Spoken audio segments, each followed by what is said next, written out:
Good morning and good luck. And welcome back to Good Luck with Gino, episode 75. I'm your host, Gino the Ghost, and you're now tuned in to the fastest growing podcast in the world. If you're listening on Apple Podcasts or Spotify, make sure you save it to your device, send it to your arch nemesis and or a loved one, and save it to your device. Did I say that already? Probably. If you're watching on YouTube, which you should be, Gengar, and you should be watching on YouTube because you'd see today, it's a very special episode. Because it's episode 75. We're at the 3/4 century mark, and it's a pitties episode. We're rocking the pitties all episode. We kept the cardies at home today because that's the energy we're bringing for today's episode. So if you're watching on YouTube, you'd see how fantastic I look. And if you were, you would hit that like button. You do that right now, right? You go ahead and you just tap that like button. And then if you haven't already, and the only acceptable excuse is because it's your first time watching, you would then smash the ever-loving fuck out of that subscribe button. And if this is like your third or fourth episode and you haven't subscribed yet, we're just going to chalk it up to a lapse in judgment. But if we're on like episode 20, episode 30 of you watching, and you still haven't subscribed, you're going to hit the subscribe button, and then you're going to look at yourself in the mirror, and you're going to say, am I a serious person? Do I believe in commitment? And then you're going to come back, and you're going to hit that subscribe button. You're going to make sure you did that. And then you're going to grease up the algorithm. And you're going to do that by greasing up that algorithm with a comment, because you're an oil man. You know, I actually, I just watched There'll Be Blood for like maybe the 14th time a couple days ago with my girlfriend. She like hasn't seen There'll Be Blood. We have like a movie list together, which is mainly movies that she hasn't seen that I'm like, you got to see this movie, right? And you know, I'm a bit of a movie nerd, right? I'm a bit of a movie buff. And she hadn't seen There'll Be Blood. So I'm like, well, we got to watch There'll Be Blood. And like, she looks to me like 20 minutes into the movie. And she's like, oh my God, is this where the oil man thing comes from? The I'm an oil man? I'm like, yes. Wait till you meet his son, HW. And that was a great moment for us. So anyway, I'm an oil man.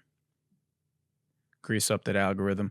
Before we get into the week, I'm just going to let you know right now. I'm just going to get this off my chest. I'm in a terrible fucking mood because the Detroit Tigers just ruined my day, didn't they? In fact, I would go so far as to say they ruined the month of October for me. They ruined it. Soiled it.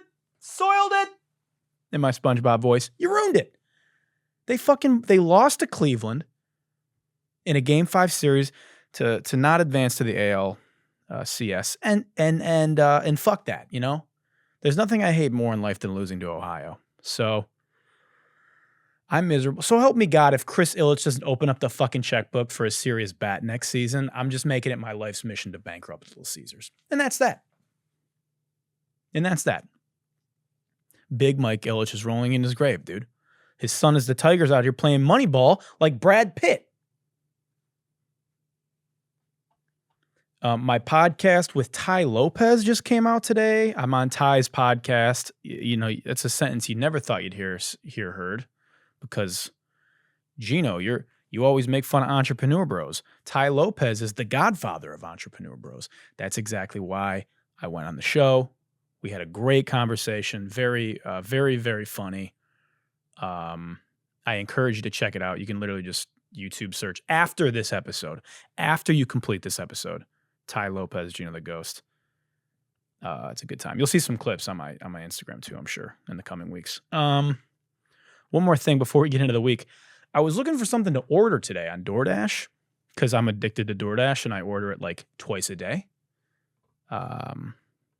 Apologies to my bank account for that. Dave Ramsey would have a stroke if you heard me say that. So I'm looking for something to order on DoorDash, and I saw a place called Wings and Random Shit. That was the name of the restaurant, or maybe it was a food truck, but it was called Wings and Random Shit.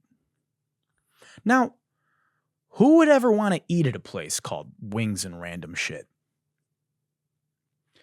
Who the fuck named their restaurant Wings and Random Shit? And it made me think, I went on this whole like rant in my brain that I'm going to now put on wax.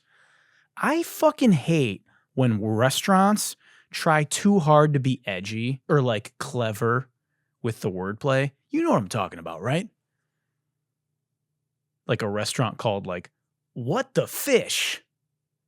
Or like, Kale Me Crazy. Kale me by my name, you know? Get the fuck out of here. Or like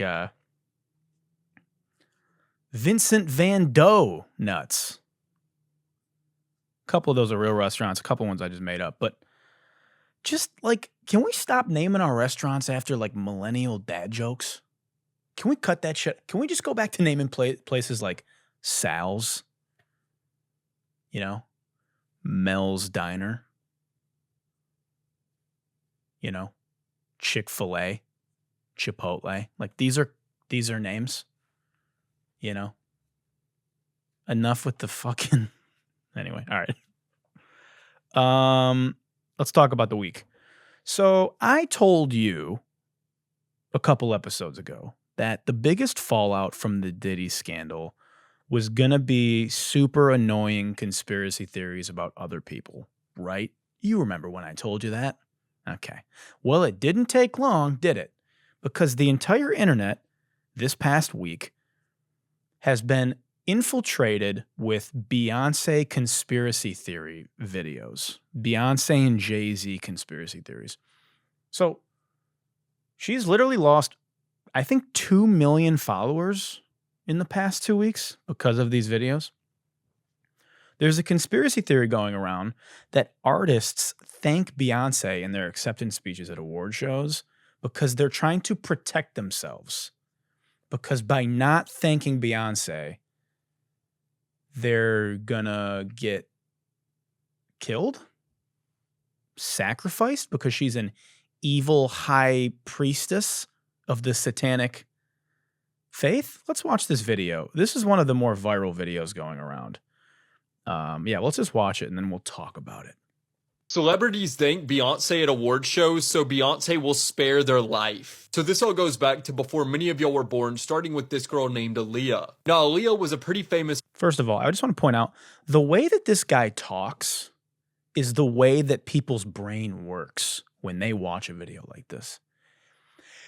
This just the sheer stupidity, you know, the speed in which they're trying to process the brain rot. You can actually, like, if you listen to this guy talk and watch his face while he's talking about this stuff, you can actually, there's an actual visual representation of the brain rot.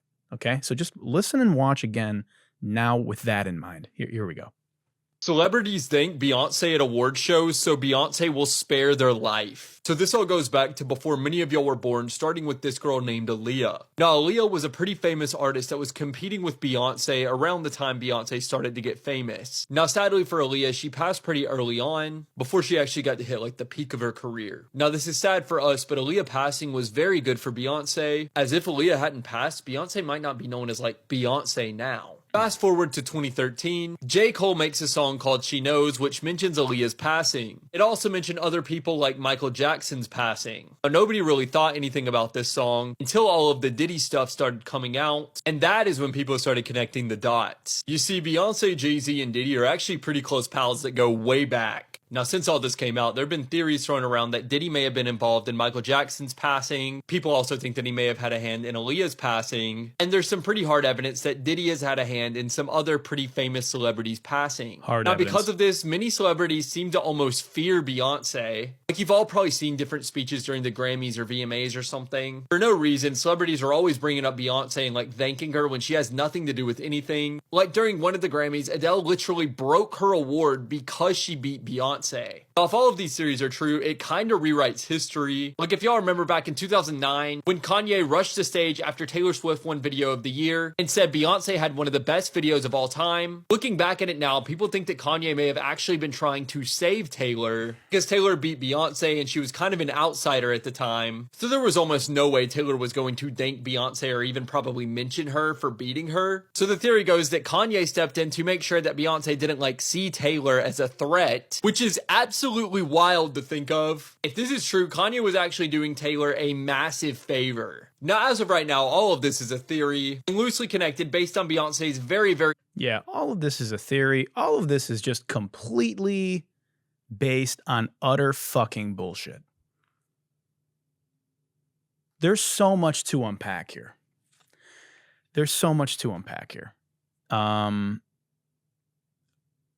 Let me have a sip of this unbranded water. I'm about to have one. You know, I forgot to thank Beyonce when I won my most recent Grammy, and my entire family was eaten by demons. So I guess there is some merit to this story. There's a lot of people that are going to hear this and this episode, and they're going to see that clip, and they're going to be like, well, Gino, why are you just highlighting like a weird corner of the internet? Guys, these videos have millions and millions of plays. This is not a weird, I'm chronically online. A part of my job on this show is to just doom scroll the internet and all the weird crevices, okay? And when something is taking over the app, I'm seeing it because I'm just scouring. You understand? This is the story of the internet right now. The theory hinges on the award shows and that you're supposed to give her thanks when you win because Beyonce controls the music industry. If Beyonce controls the music industry, don't you think she'd have one Album of the Year award? She's 0 for 4.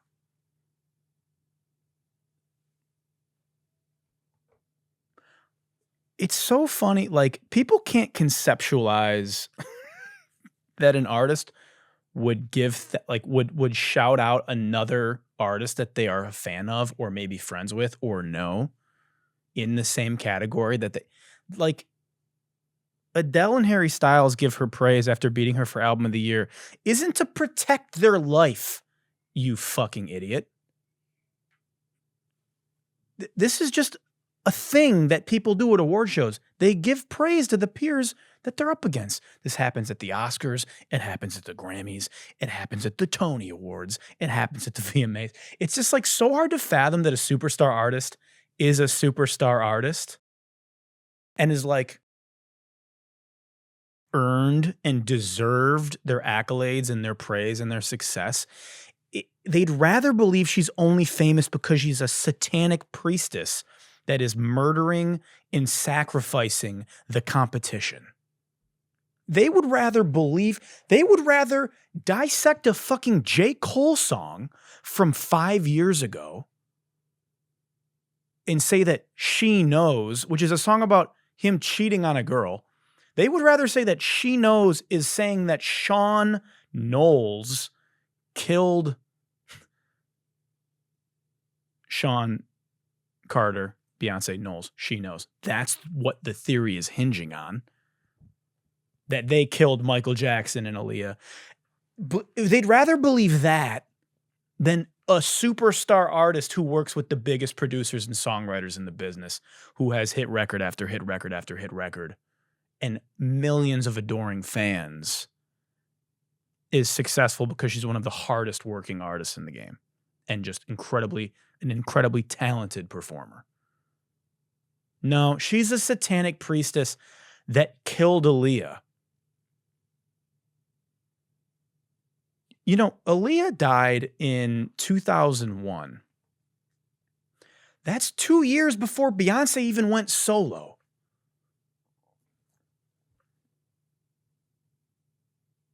You stupid fuck.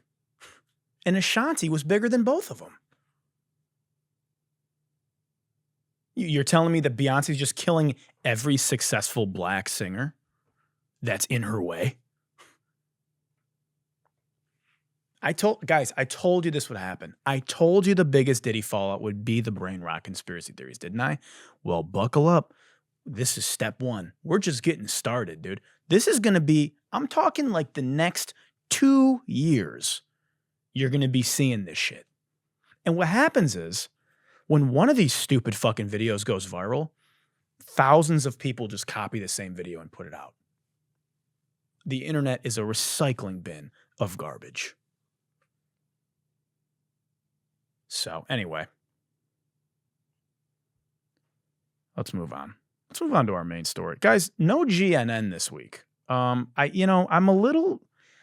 just a little fatigued from the politics. I had to take a week off. I just like, and I don't want this show to be a political show. I feel like my last episode was like very politically charged. I got like really fired up talking about the election fraud stuff. And I don't want to be like, during election season, obviously I'm going to be talking about politics more than normal. And I'm going to continue weighing in, obviously. But I don't want to. This show started as a show about like music and tech and current events and obviously making fun of people. And so I just don't want to stray too far from that. So we're just going to take a week off GNN. We're going to take a week off. And yeah, our main story this week is about Tesla. We're going to talk about Tesla. Now, I have a Tesla. And I'm a big fan of the Tesla vehicles, right? Now, I think Elon Musk used to be a big Elon fanboy, and that motherfucker he's lost the plot. He's a lunatic. Again, not to get political, but like, Jesus fucking Christ, bro, is a fucking like, we've talked about it before on the show. But we're going to talk about the company Tesla. Tesla just held its long-awaited robotaxi event at Warner Brothers Studio lot in Burbank, California, to showcase Tesla's new autonomous technology. And the star of the show was their long-awaited Cybercab robotaxi. It's called the Cybercab, and the aim is to introduce a fully driverless vehicle. The new robotaxi is priced under $30,000, according to Elon, and is expected to enter production before 2027. Cool, right? What's the big deal? Here's the thing. Elon's been promising robotaxi since 2020.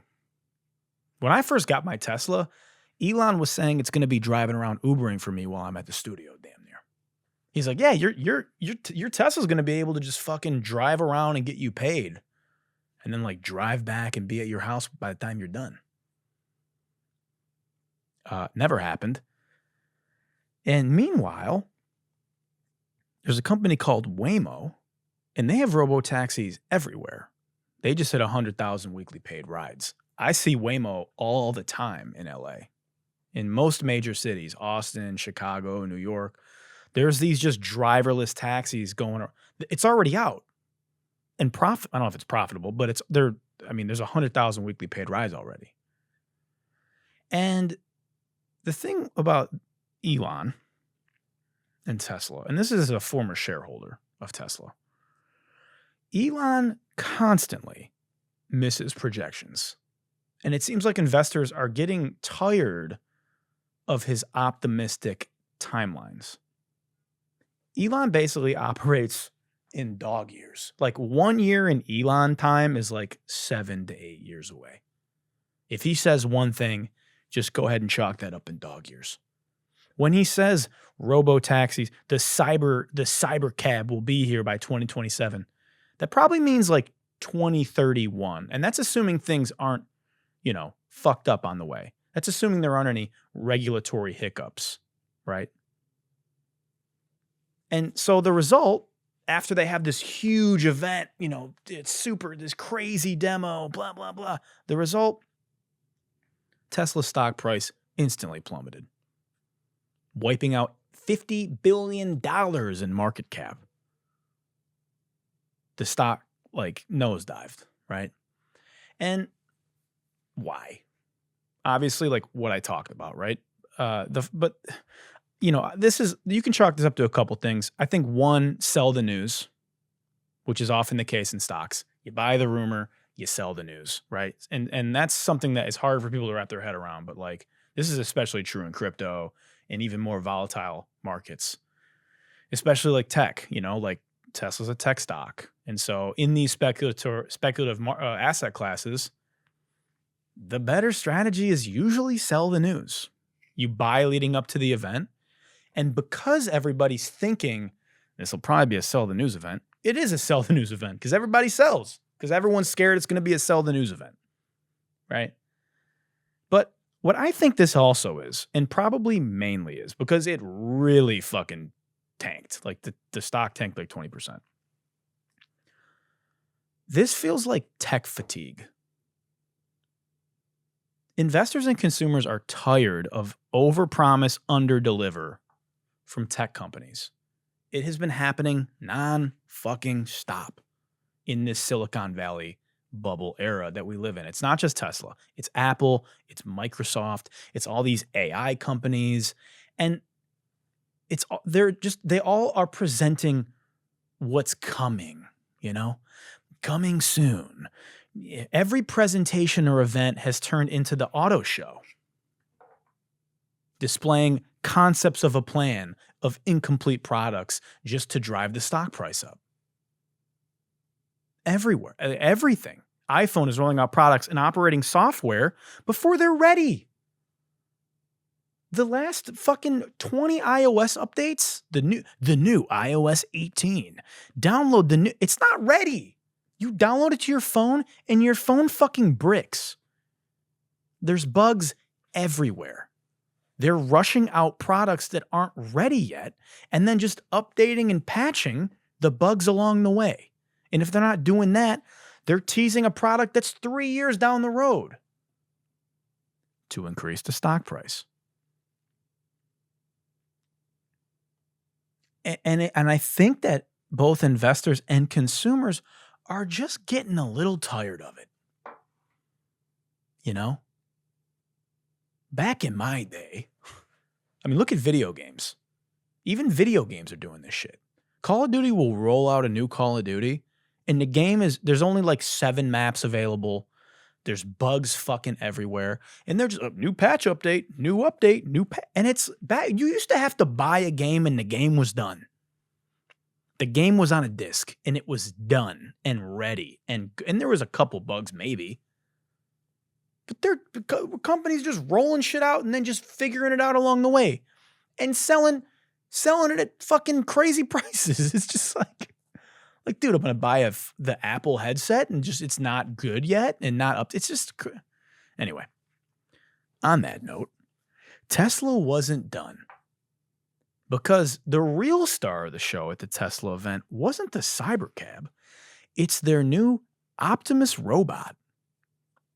Tesla premiered the Optimus robot, or premiered the new update of the Optimus robot, which is a human-like robot designed for general purpose use. It's your robot at home. It's part of Tesla's broader ambition to revolutionize labor markets and home slave robot apparel, right?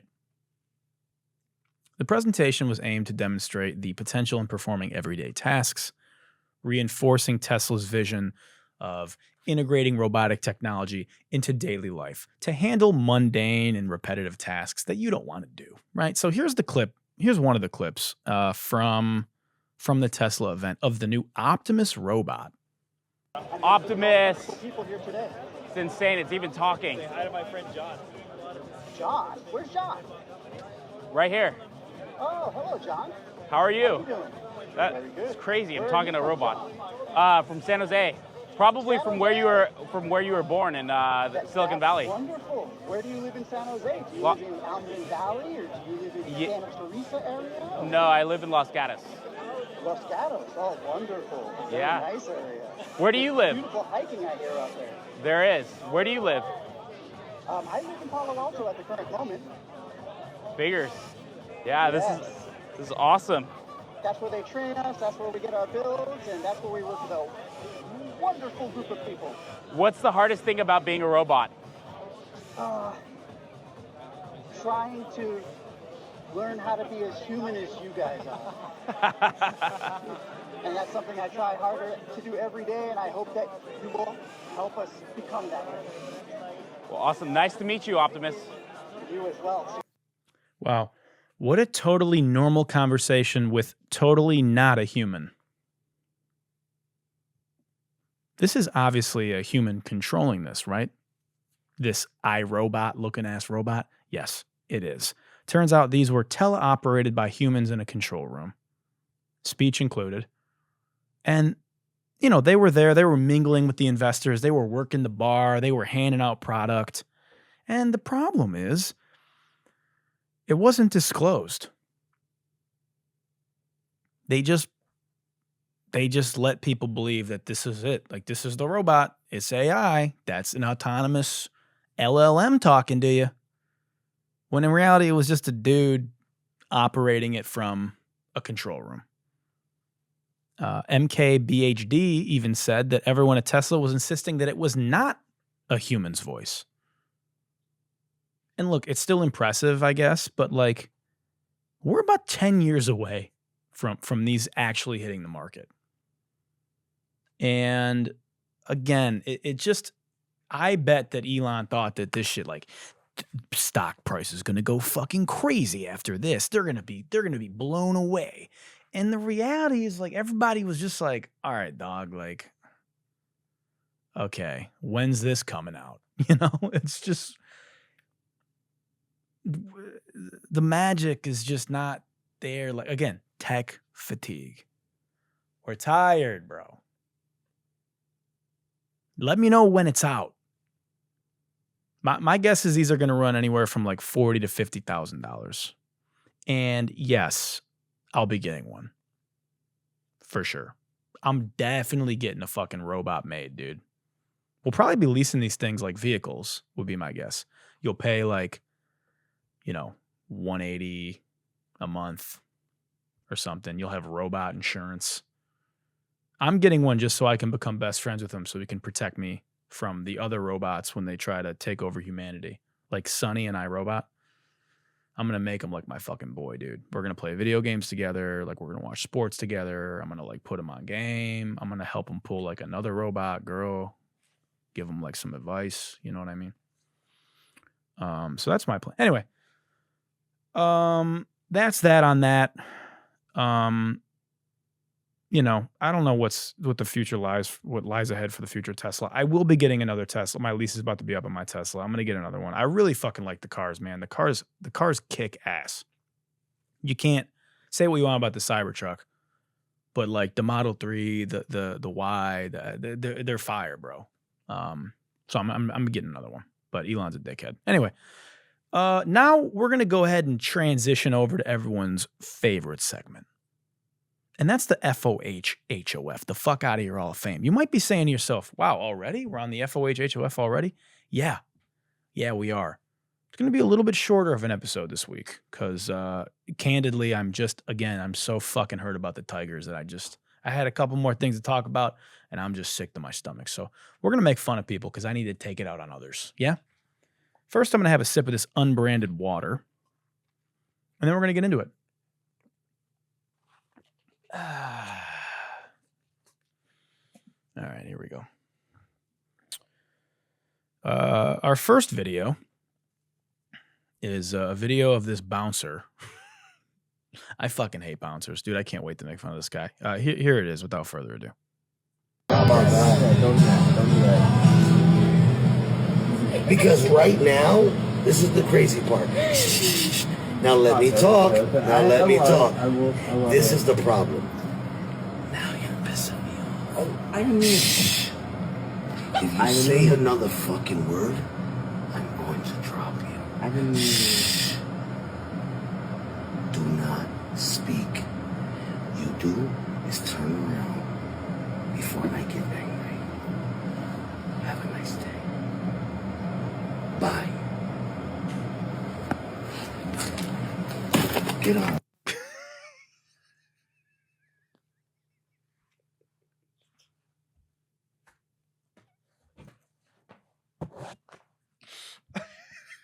We gotta watch this again. Dude, that was so seductive. Okay, hold on. Let's watch it one more time. Here we go.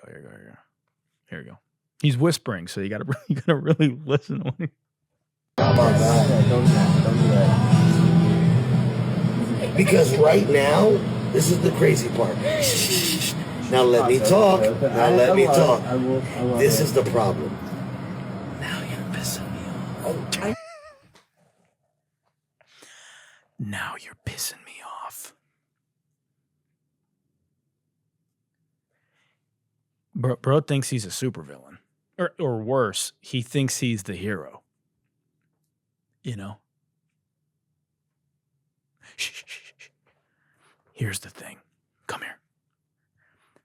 Now you're pissing me off. You're making me angry. You won't like me when I'm angry. Bro thinks he's the Hulk. You know?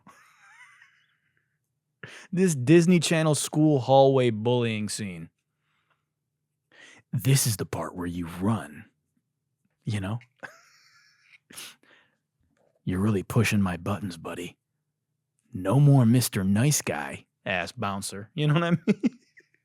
It's past your bedtime. Ready to go night-night? And then he spanks his buttocks on the way out. How about that? Don't do that. Bro. Because right now, this is the crazy part. Now let me talk. Now let me talk. I will. This is the problem. Now you're pissing me off. I mean, If you say another fucking word, I'm going to drop you. I didn't mean. Do not speak. You do is turn around before I get angry. Have a nice day. Bye. Bye. Then he literally spanks him and goes, "Get out of here." This is insane, dude. Oh, he wants to be a Far Cry villain so bad. Dude, I'm so sick of bouncers. Why is he doing a WWE promo at the door of Bootsy Bellows, you know? Bro is a sweat. This is the equivalent of cranking 90s in Fortnite as a bouncer, you know? Why does every bouncer act like Uncle Ben told them, with great power comes great responsibility, right before dropping them off at work? You know what I mean? It's just like, bouncers are basically just Little League baseball umpires. And this is the power trip final boss.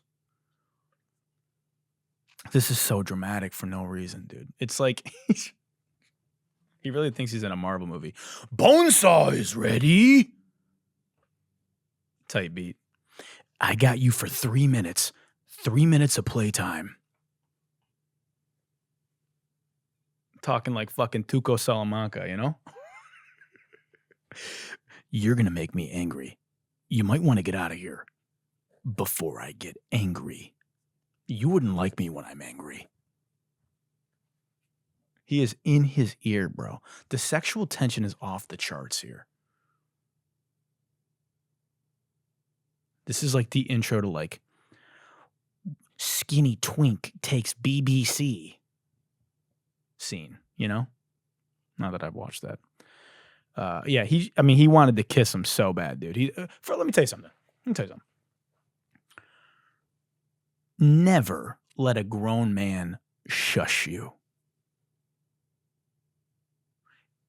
Especially, never let a grown man shush you with his finger. It's one thing for somebody to be like, shh, I'm talking, you know? First, like, I got to smack you if you ever do that to me. If you ever shush me, I got to smack you. If you press your index finger against my lips, you got to die. I got to throw my whole life away at that point. You know what I mean? He got shushed and spanked in the same interaction. He's got to come back and open up the backpack. You know what I mean? He's got to circle the block, come back, and open up the backpack on him. There's just no way you can let that happen to you.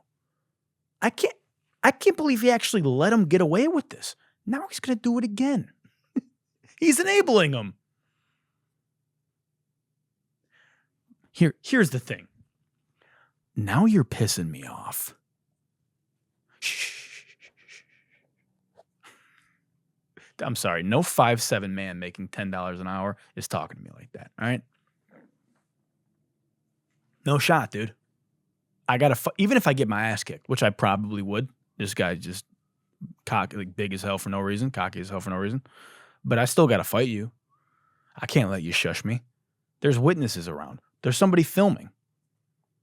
Now, what I really would have done is just made fun of him, right? I would have roasted him just like this, and he would have probably caught a charge. But anyway, oh man, that's so fucking funny, bro. That anime villain ass dialogue that he'd been just practicing for months, dude. He couldn't wait to break that out. He couldn't wait to find a puny white kid to break that out on. All right, next video. This video brought to you by Hurricane Milton. Here's why I'm not evacuating in a level A evacuation zone in Sarasota, Florida, the direct hit of Hurricane Milton at a Category 4. Guys, you can see the water right there. It is going to flood on this road below. You're going to be able to see probably 10 feet of water on that road. But I'm not leaving, all right? And here's why. I bet on sports for a living, and I have a few cars, a McLaren, a Lamborghini. All my buddies have Lamborghinis here, and I need to make sure that everybody's cars stay safe, that all my stuff stays safe, and I'm on the 8th floor of a building, so I think I am chilling. Now, because I sports bet, I can do this from anywhere, and because of Elon Musk with Starlink, I can sports bet even if I lose power and lose internet connection, and I can make sure that my business does not shut down. So, guys, I'm going to stay here, keep running my business, sports betting every single day, lock it in, doing what I got to do to protect and make sure that nothing gets stolen, nothing gets ruined.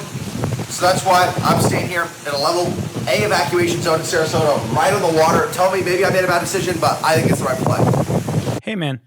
Sorry, it's kind of hard to hear you over the hurricane. And he's talking into a mic, and it didn't even record for this video. Like, you can't even work a lav mic, and you think you're going to be able to stop a hurricane? Yeah, well, I sports bet for a living, so, I can do this from, what's the over-under on this being his last video, would you say? I'm hammering the Milton money line on this one, I'm going to be pissed if this guy survives and I don't hit the last leg of my natural disaster parlay. I mean, Hurricane Milton, it's Saturday right now as I'm recording. Hurricane Milton ended up being a Category 3, I think. So, thankfully I bet the under on a Category 3.5. So I am going to cash that on my betting account. These fucking entrepreneur bros, man. I need to make sure everybody's car stays safe. What are you going to do about it? Oh, yeah? You're going to make sure your Lamborghini's safe? What are you going to do? Stop the water? Bro thinks he's Aquaman. Bro thinks he's Ponyo. What are you going to do? You fucking Moses? You going to part the Atlantic Ocean so your rental cars don't get damaged? I hope that Lamborghini can float. You're going to be fucking sitting on the hood like Lieutenant Dan, fighting off gators. This video brought to you by DraftKings. I mean, dude, get out of there, buddy. Evacuate. Darwin's got to be exhausted after this past week. Bro has been working overtime. You know what I mean? All right. Last video here. Again, you guys know I don't like making fun of upcoming struggling independent artists because it does feel like I'm punching down. But, sometimes, guys, I just got to get these jokes off. And we have yet another example. Here we go. Wish you would have told me how you really felt. All that we built, put it back on the shelf. And as much as it hurts to admit it, I think it's time for both of us to let go. I held you through the dark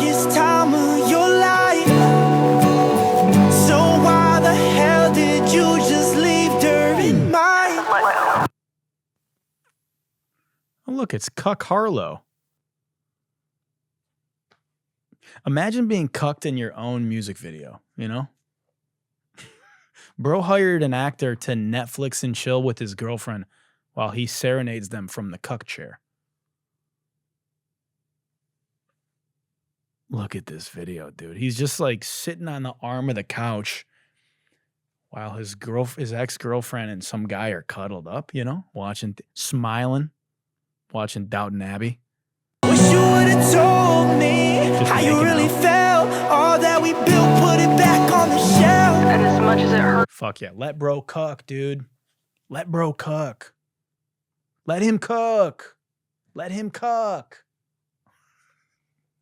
Creative direction by Adam22 on this one. Real trapped in the closet vibes on this one, you know? Now I'm cooked in the closet. Just peeping through the blinds. Damn, son, where'd you cuck this? It's your wifey's favorite side piece. Make out with my girlfriend music. Yeah. Sorry. Man, bro is cock blocking his own girlfriend, you know? He's third wheeling his ex in the video. Watching his girl create new memories throughout the first verse pre the hook, the second verse. And of course, bro's wearing khakis, dude. Let me tell you something about khakis. Any guy wearing khakis might be a cuck. If you wear khakis, let me tell you something. If you wear khakis, there's a less than 0 chance that you're a cuck. And I don't make the rules, but if I see you wearing khakis in 2024, unironically, there's a pretty good chance, unless it like really matches the fit, you know? I got a pair of khakis in my closet. If it really matches the fit, you know, or if I'm going to like a dinner and maybe in a world, like there's I might wear a pair of khakis once every 24 months, right? But if you got khakis in the top 3 of your rotation, if you got khakis in your big 3, you know,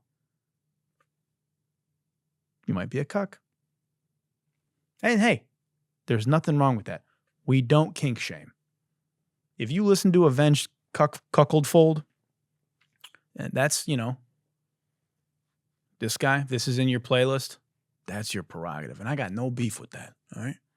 But just know, if you're not a cuck and you're wearing khakis, it's time to retire the khakis because that's what people are going to think of you when they see you, you know? So anyway, okay, last thing I want to talk about. We are going to do Just Ask Gino again this week, but it's not really a question that I had. I saw somebody talking about this and I want to talk about it, okay? I saw a video. Tommy Richman dropped his new album, Coyote, and it mega flopped. It sold like 3,000 units opening week. And the person was like, I don't understand how Tommy Richman could have these 2 viral hit singles, especially $1 Million Baby. How do you have that fucking smash and you barely sell 3,000 units? And it's pretty easy to explain, I think. It's a couple things at play here. But the main thing is, he kept those 2 songs off the album. He didn't put $1 Million Baby or Devil Is a Lie on the album. Tommy, what are you doing, dude? Why didn't you put them on the album? You know, and then I'm in the comments and it's like, well, it wouldn't have made sense on the album. If you listen to the album, sonically, those 2 songs don't fit. Guys, that's a problem. What do you mean $1 Million Baby and Devil Is a Lie wouldn't fit on the album sonically? Why does the album not sound like those songs? You are a new artist. You have exploded out of nowhere with a sound that feels nostalgic but fresh, right? It's that like Neptune's cool. And you have one song that is a smash, and you got another song with a follow-up that was also pretty fire, that people fucked with, that streamed well. And you don't put them on the album? And not only that, but the album doesn't sound like those songs? Now, I don't care how the album sounds. I don't care if it's hot. It might be. This shit might be dope. But the bottom line is, artists love overthinking things. They love overthinking it. The formula's not hard. I mean, it's very hard to blow up. But once you blow up, the formula's not hard. Double, triple, quadruple down on the sound that people want from you, that people love from you, that performed well. Look at the Joker too. The Joker was a fucking box office smash. People loved it. Cult-like following. Fans. And then what does Todd Phillips do? He makes a completely different sequel that is literally like a slap in the face to people, and it bombs. And people hate it. What are you doing? And I see artists do this all the time. Stop rejecting what made you famous. You need to embrace it if you want longevity. If you have a fucking hit and you have a lot of artists, I tell artists this all the time. If you're trying to break out, just put out shit. I talked about this last episode. Just drop stuff. Just put shit out. Don't overthink it. You don't know what people want from you, right? You don't know what sound people are going to gravitate to. Put stuff out. Then when you put something out that blows up, there's a reason it blew up. People fuck with it and they see you and they hear that and they want that and they want more of that. Okay? So give them more of that. Solidify yourself. Plant your fucking flag. And then after you've had a few hits and your album does well, and then you come out with another thing and you do a tour, then you can do some stuff. Then you can Post Malone branch out and do folk music. Then you can do the sound that you want to experiment with. Then you can Camila Cabello do a more experimental leaning. You can do these things because you're established and you're a household name. And your fans won't leave. I fuck with Tommy Richman. I think he's really dope. I love those 2 records. I don't understand why you wouldn't just do it more. Hammer it, dude. Hammer it. Oh, people are going to get sick of it. No, they're not. And the people that are going to get sick of it are going to get sick of it because they're hearing it all the fucking time. Because you're everywhere.